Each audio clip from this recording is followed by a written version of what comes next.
Amis du connard du catch, bonjour à tous. Déjà, premièrement, bonne année 2024, meilleurs vœux, que la santé, l'argent vous tombent bien en 2024 et qu'on passe une bonne année catchesque. Et bon, espérons que ceux qui regardent la vidéo, que vous ayez reçu vos billets pour Backlash, mais bon, on en reparlera Backlash un peu plus tard dans un podcast. Mais aujourd'hui, on va faire une petite vidéo détente. On va faire un top 5.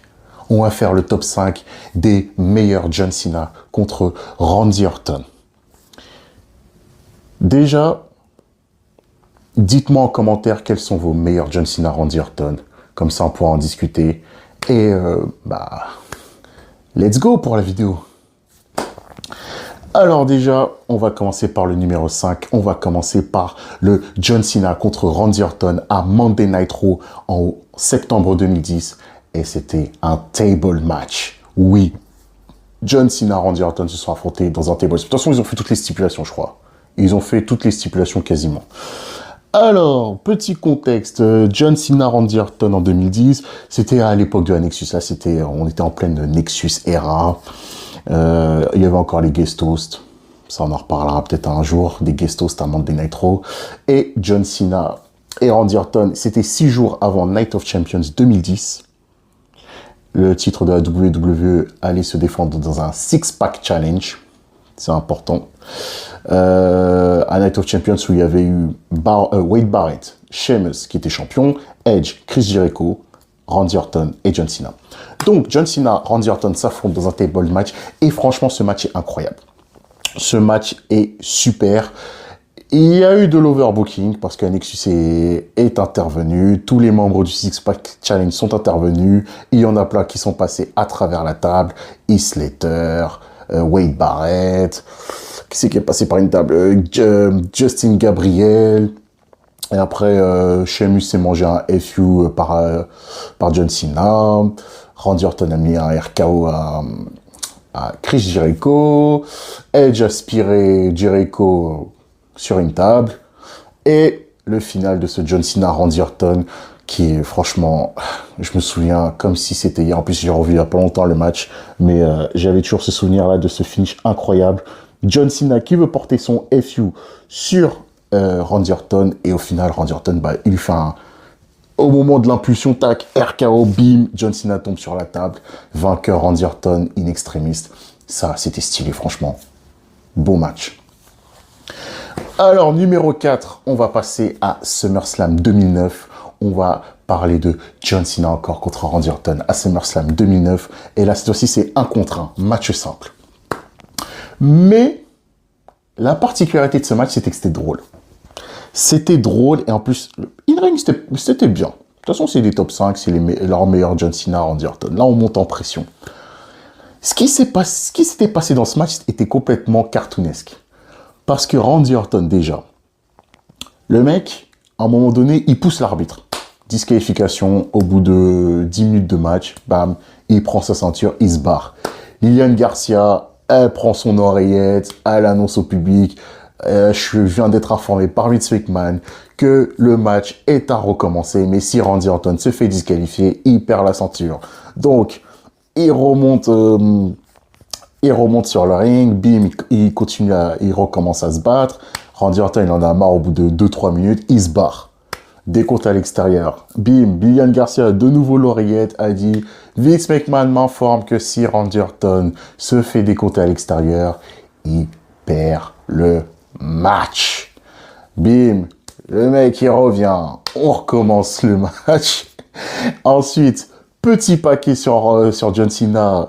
Pied sur les cordes, 1, 2, 3, il gagne. Il y a un arbitre qui vient poucave. Depuis quand les arbitres sont des poucaves, franchement? Il y a un arbitre qui vient poucave à Scott Armstrong. Non, il avait ses pieds dans les cordes. Bim, on recommence de nouveau le match. Là, John Cena, il lui met un STF de nulle part. Randy Orton, il va abandonner et bim, un membre du public qui arrive. Il se fait escorter par les keufs, par la sécurité. Je me souviens comme si c'était hier, au début, moi... J'ai cru, mais putain, il y a un incident à SummerSlam, mais qu'est-ce qui s'est passé? Après, plus tard, le lendemain, à Raw, on apprendra qu'en fait, le mec, c'était Bret DiBiase, le frère de Ted DiBiase. Genre, c'était un fan de Randy Orton, comme à l'époque de la Legacy. Il voulait aider Randy Orton à conserver sa ceinture. Donc, John Cena, incrédule et tout, il est distrait. Il va attraper Orton à l'extérieur. Il lui porte un espèce de RKO entre la troisième et la deuxième corde. Il remonte sur le ring. RKO 1, 2, 3. Et Randy Orton est sorti vainqueur dans un match complètement rocambolesque. Franchement, 20 minutes, mais franchement, 20 minutes, mais bien. Bien. Mais les 3 derniers, là, on passe au next level. Numéro 3, John Cena contre Randy Orton, Hell in a Cell 2014, numéro 2. Match dans un Hell in a Cell numéro 2. Il s'était affronté dans un Hell in a Cell en 2009. Là, il se réaffronte de nouveau dans un Hell in a Cell match pour déterminer l'aspirant au titre pour affronter Brock Lesnar, qui n'était pas là. Bon, voilà, qui n'était pas là. Pour affronter Brock Lesnar, c'était au Royal Rumble 2015. Un match de 30 minutes, hyper bien. Franchement, super match. Il y a eu des tables, il y a eu des chaises. Et un match à conseiller. De toute façon, c'est un top 5 qu'il faut voir. De toute façon, il y aura les matchs en lien dans la description. Ne vous inquiétez pas. Pour éviter peut-être que vous allez sur un network, si vous aviez la flemme d'aller sur un network, juste tac, pick up un match et tout, blablabla. Et voilà. Franchement, vraiment rien à dire sur ce match. Rien à redire sur ce match. 30 minutes, mais clean. Parce que leur premier Hell in a Cell était pas bon. Et franchement, il s'est passé pas grand chose. Mais ce deuxième Hell in a Cell, franchement, là, ils nous ont respectés. Chapeau, les gars. Numéro 2, John Cena contre Randy Orton pour le WWE World Heavyweight Championship Royal Rumble 2014. Royal Rumble 2014. On est dans l'actualité actuellement. On est à 2 semaines du Royal Rumble. Franchement, j'ai hésité entre ce match-là et le numéro 1. Mais bordel de merde. Je me souviens, je l'avais vu en VF à l'époque des pay-per-view sur AB1 et tout. Et Christophe Agis avait dit son commentaire était juste. On a assisté à l'un des meilleurs John Cena, Randy Orton. Le petit bémol de ce match, c'est que bon, il y en a certains qui pensent que la WWE c'était magnifique avec Vince McMahon, avec Triple H c'est de la merde. Mais on était dans une période, on était dans la période Daniel Bryan. Été 2013, jusqu'à fin 2013, début 2014, les fans ne voulaient que Daniel Bryan. Et donc, les fans, ce qu'ils ont fait, c'est que ils se sont dit, attends, déjà le mois dernier, vous nous avez fait souper un John Cena contre Randy Orton infâme dans un TLC match. Depuis quand John Cena et Randy Orton font des TLC matchs? À part John Cena Edge, où John Cena a fait un TLC match, mais jamais de ma vie, je me disais que John Cena allait refaire un TLC match. Franchement, le match à ne pas voir. Horrible. Ils sont pas faits pour les TLC matchs, ces deux-là. Donc, ils nous ressoupent un John Cena, Randy Orton à Royal Rumble. Moi, si je l'ai mis numéro 2, c'est parce que j'ai adoré ce match. Ce match est incroyable, mais la foule a chié sur le match. La foule, pendant tout, dès le début du match, les gens huaient les catcheurs. Ils criaient CM Punk. Au bout de 2 minutes de match, au bout du premier Chain Racing, This is boring, boring.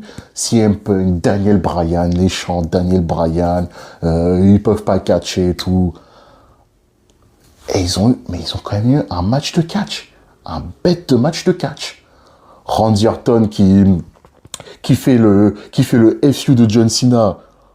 What the fuck? John Cena qui fait le RKO à Orton. Incroyable. Après, il y a la Wyatt Family qui se pointe.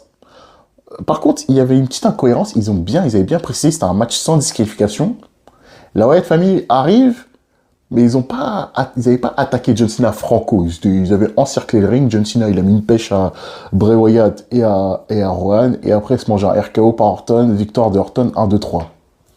Vous avez dit c'était no DQ. Ah aussi, il y a eu un ref bump. Charles Robinson, comme d'hab, il se mange un ref bump. John Cena fait le STF. Orton abandonne, mais il n'y a pas d'arbitre. John Cena, il se mange un coup de ceinture par Orton. Franchement, le match était fou. Le match était fou. Le match était fou et le public a chié dessus. Le public a chié dessus. Et c'est dommage. Mais c'est pour ça que franchement, ce match-là, quand même, je l'adore. Et j'ai beaucoup hésité avec le numéro 1. Et voilà. Mais maintenant, on va passer au numéro 1 pour moi, qui est le plus grand John Cena, Randy Orton, all time. Le numéro 1 pour moi, c'est John Cena contre Randy Orton à Breaking Point, I Quit match. Comment dire? C'était quasiment 20 minutes de torture. John Cena, il a dégusté. Oh, John Cena, il s'est fait... Oh, putain.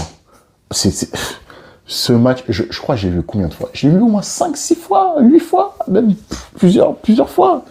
Je me suis vu en VO, en VF, je me suis rematé plusieurs fois. Mais John Cena, comment il avait dégusté contre Randy Orton dans ce I Quit match. De toute façon, dans ce match, il y a des séquences mythiques.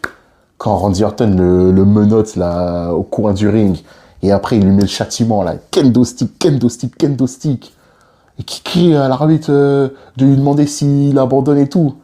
John Cena, quand il crie, John Cena il crie comme une meuf et tout. C'est ça qu'on veut.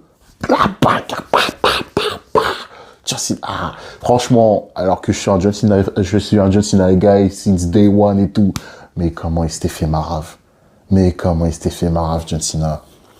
Oh, c'était incroyable, franchement. Ah, c'était incroyable. Déjà, je me souviens même, pendant le show, la promo de Orton avec Josh Matthews, backstage, quand Josh Matthews, il va voir Randy Orton dans son vestiaire. En plus, c'est l'époque de Randy Orton, vous voyez, crâne rasé, là, bien comme il faut, là, où le mec, il faisait des regards. Oh là là. C'est le mec, quand même, qui a failli assassiner Stéphanie devant Triple H. Hein. Il a failli faire un meurtre devant le mari. Et quand tu le voyais baver et tout. Mais voilà, pour revenir à sa promo, il fait Josh Matthews, assieds-toi. Un psychopathe. Le mec, quand il parlait lentement et tout, quand il dit, ouais, quand je veux faire crier à John Cena, I quit. Mais il dit pas, il dit avec une voix calme, mais angoissante, anxiogène. Même Josh Matthews, il flippait quand il était assis à côté d'Orton. Et Orton, son regard et tout. Oh là là. Mais au final, John Cena avait gagné. John Cena avait gagné grâce à son STF. Bon, il a réussi, voilà. Il a menotté l'autre partie sur Orton. Bim. Les deux, ils étaient liés. Et au final, tac. Ça aussi mythique. Quand il fait le STF, tac. Comme ça, avec les menottes. Orton, la clé! Il quit. Et voilà. Et John Cena a gagné c'était pour la combienième fois? Pour la 6e fois le titre WWE? Si je me trompe pas. Ouais, je crois. Donc voilà. De toute façon, c'est des matchs à voir. Des matchs incroyables. Même en VF. En VF, c'était incroyable, franchement. Christophe le GOAT. Hein. De toute façon, Christophe, c'est le GOAT. En termes de commentaires. Voilà, c'était une petite vidéo détente, voilà, top 5. Dites-moi votre top 5 de John Cena, Randy Orton, même peut-être vos pires matchs, vos pires John Cena, Randy Orton. Moi, je peux vous le dire pêle-mêle, les pires John Cena, Randy Orton. Unforgiven 2007, où c'était même pas un match, c'était un angle, parce que John Cena, il voulait se venger de Orton, ça a même pas duré 5 minutes le match, John Cena se fait disqualifier. Il y a eu John Cena, Randy Orton dans un TLC match à TLC 2013 pour réunifier les ceintures, c'était de la grosse merde. Orton, Cena, ANSL 2009, c'était de la grosse merde. On a eu Orton, Cena 2007 SummerSlam, c'était pas bien.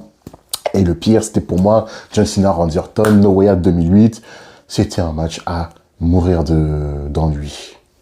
Juste la séquence mythique quand Orton, il gifle l'arbitre. Voilà. Et il perd par disqualification et John Cena comme un con. Il voulait son WrestleMania et il a eu perdu sa chance au titre. Mais ça, c'est une autre histoire.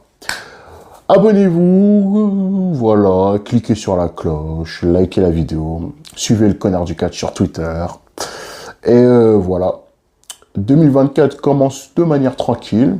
Et de toute façon, il y aura une grosse actu auprès du connard du catch. Donc, vous le savez déjà que le connard va partir à WrestleMania. Donc, restez connectés. C'était votre ami le connard du catch. Merci d'avoir suivi la vidéo. Et encore une fois, bonne année, bonne santé. Et voilà. Paix à vous. Et au bonheur le catch. Allez, à plus.